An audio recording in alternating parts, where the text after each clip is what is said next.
Hello friends, welcome to Nirali's kitchen. આજે આપણે બનાવવા જઈ રહ્યા છે અમૃતસરી છોલે. આ છોલે ટેસ્ટમાં તો એટલા મજેદાર લાગે છે કે જો તમે એકવાર આ મેથડથી છોલે બનાવશો તો તમને અને તમારા ઘરના દરેક મેમ્બરને ખૂબ જ ભાવશે અને વારંવાર આ જ મેથડથી છોલે બનાવવાનું પસંદ કરશો. તો ફ્રેન્ડ્સ, આ છોલે તમે પૂરી અથવા ભટુરા સાથે એન્જોય કરી શકો છો. તો ચાલો હવે આપણે બનાવવાનું શરૂ કરીએ અમૃતસરી છોલે.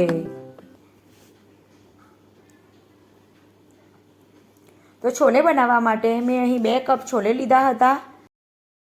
હવે આપણે કરીશું એને બાફવાની પ્રોસેસ. તો એના માટે મેં અહીં લીધું છે 2 તજ, 3-4 લવિંગ, 1 મોટો એલચો અને 1 ચમચી જેટલી ચા. તો ફ્રેન્ડ્સ, છોલે આપણા સરસ પલળી ગયા છે. હવે કરીશું આપણે એને બાફવાની પ્રોસેસ. તો એના માટે મેં એક કોટનનો કકડો લઈ લીધો છે અને એમાં આપણે જે તેજાના લીધા હતા અને ચ લીધી હતી એ ઉમેરી અને એની પોટલી કરી લેવાની છે. તો અહીં મેં પોટલીને દોરાથી બાંધી લીધી છે. હવે આપણે એક પ્રેશર કુકર લઈ લીધું છે. એમાં જે છોલે લીધા હતા એ આપણે ઉમેરી લઈશું. ત્યારબાદ હવે એમાં છોલે ડૂબે અને 1 ઇંચ જેટલું પાણી ઉપર રહે એટલું પાણી ઉમેરી લેવાનું છે. ત્યારબાદ 1 ચમચી જેટલું મીઠું ઉમેરી લઈશું. મીઠું ઉમેરી લીધા બાદ હવે આપણે જે પોટલી બનાવી હતી એ પોટલીને મૂકી દઈશું અને ત્યારબાદ પ્રેશર કુકરનું ઢાંકણ ઢાંકી અને એને હાઈ ફ્લેમ પર 6 થી 7 વિસલ વગાડી લેવાની છે. 6 થી 7 વિસલ આપણી થઈ ગઈ છે અને કુકર પણ એકદમ ઠંડુ સરસ થઈ ગયું છે. તો ફ્રેન્ડ્સ, હવે એને ખોલી લઈશું. આપણા છોલે હવે એકદમ સરસ ડાર્ક બ્રાઉન કલરના થઈ ગયા છે. આ જે પોટલી લીધી હતી એમાંના જે તેજાના નાખ્યા હતા એનું સરસ એવું ફ્લેવર આવી ગયું છે એમાં. તો આ ટાઈમે તમે એને એકવાર દબાઈને ચેક કરી શકો છો કે તમારા છોલે બફાઈ ગયા છે કે નહીં. જો છોલે ના બફાયા હોય તો તમે હજુ બીજી 2 થી 3 વિસલ વગાડીને બાફી શકો છો. પણ અત્યારે આપણા છોલે સરસ બફાઈ ગયા છે.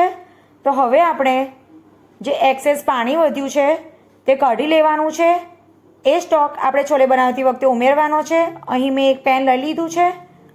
તો એમાં આપણે 3 થી 4 મોટા ચમચા તેલ લઈ લીધું છે. તેલ આમાં આગળ પડતું જ રહેવાનું છે. ત્યારબાદ એમાં 1 ચમચી જેટલું જીરું ઉમેરી લીધું છે. જીરું તતડે એટલે એમાં 1 પિંચ જેટલી હિંગ ઉમેરી લેવાની છે. ત્યારબાદ જે આપણે લસણ અને આદુની ઝીણી સ્લાઇસ કરી હતી એ ઉમેરી લેવાની છે. ગેસની ફ્લેમ અત્યારે સ્લો જ રાખવાની છે. 1 મિનિટ સુધી સાંતળી લઈશું. એને હલાવતા રહીશું. ત્યારબાદ જે ફાઇન ચોપ કરેલી ડુંગળી હતી એ એડ કરી લઈશું. એને પણ એકવાર સારી રીતે મિક્સ કરી લઈશું.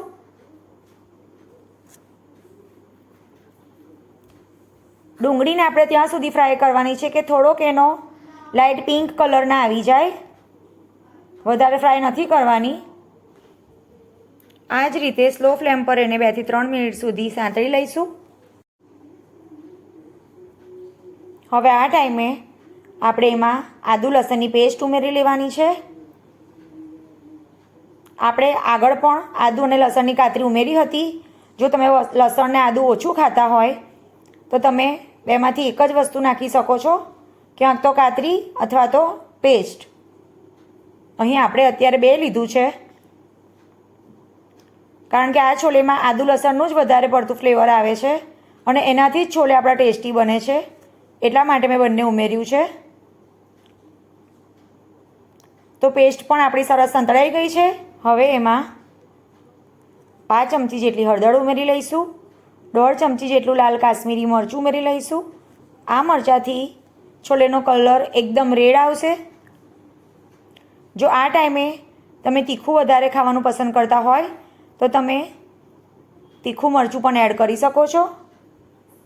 મિક્સ કરી લઈશું સારી રીતે.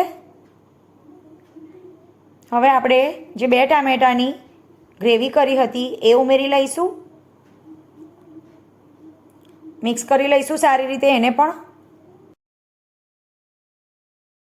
હવે એમાં આપણે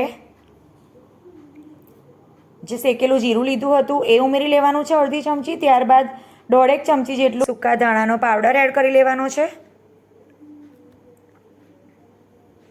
5 ચમચી જેટલો કાળા મરીનો પાવડર,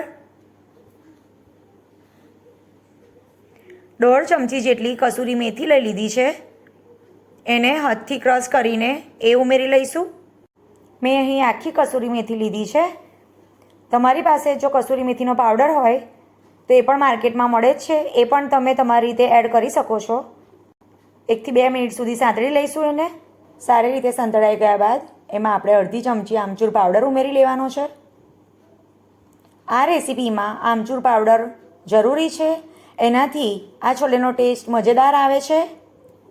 હવે સારી રીતે મિક્સ કરી લીધા બાદ 2 થી 3 મિનિટ માટે એને કવર કરી લઈશું.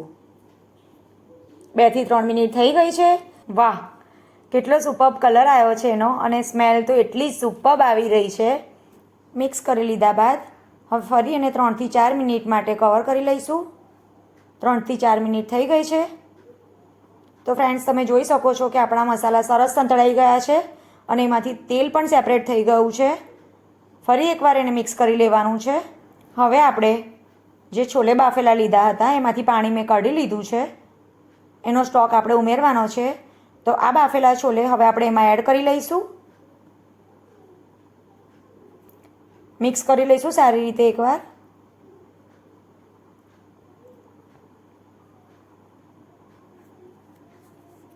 ગેસની ફ્લેમ સ્લો જ રાખવાની છે. ત્યારબાદ એક ચમચાથી એને થોડાક ચણાને મેશ કરી લેવાના છે. આ પ્રોસેસથી આપણી ગ્રેવી થીક થશે. ફરી આપણે 1 મિનિટ માટે કવર કરી લઈશું. 1 મિનિટ બાદ ખોલીને જોઈ લઈશું અને ત્યારબાદ એકવાર મિક્સ કરી લઈશું ફરી. હવે જે પેલો પાણીનો સ્ટોક હતો એ આપણે ઉમેરી લેવાનો છે અત્યારે. હવે એમાં મીઠું ઉમેરી લઈશું. મીઠું નાખતી વખતે એટલું ધ્યાન રાખવાનું છે કે આપણે છોલે બાફતી વખતે પણ મીઠું ઉમેર્યું હતું, એટલે મીઠું વધારે ના પડી જાય. મિક્સ કરી લઈશું એકવાર. હજુ થોડું પાણી આપણે ઉમેરી લેવાનું છે. લગભગ 1 ગ્લાસ જેટલું પાણી એડ કરીએ છીએ. મિક્સ કરી લઈશું. અમૃતસરી છોલેનો કલર અવશ્યામ જ હોય છે. હવે આપણે 10 થી 12 મિનિટ માટે કવર કરી લઈશું. 10 થી 12 મિનિટ થઈ ગઈ છે. વચ્ચે પણ મેં એને ખોલીને 2-3 વખત હલાવી લીધું હતું. ફરી એકવાર મિક્સ કરી લઈશું એને. હવે આ ટાઈમે એમાં અડધી ચમચી જેટલો ગરમ મસાલો એડ કરી લઈશું.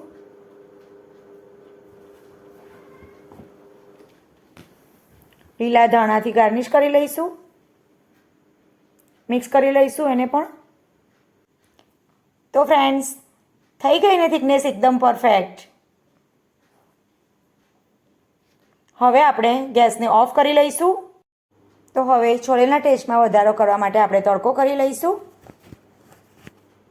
એના માટે મેં અહીં એક પેન લઈ લીધું છે.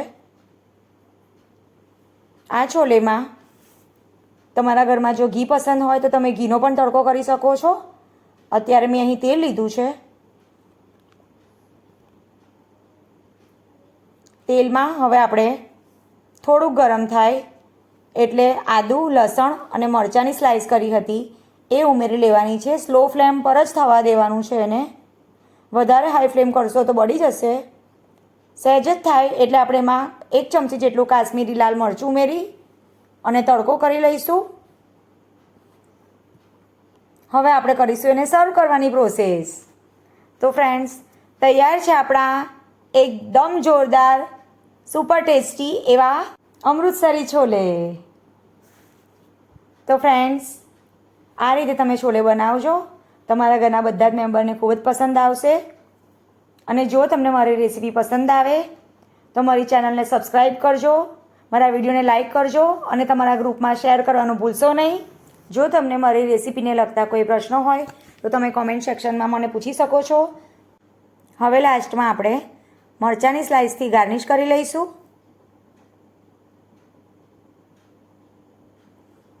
તો ફ્રેન્ડ્સ, હું તમારી કોમેન્ટ્સ ઓલવેઝ વાંચું છું અને એનો જવાબ પણ આપવાનો પૂરેપૂરો પ્રયત્ન કરીશ.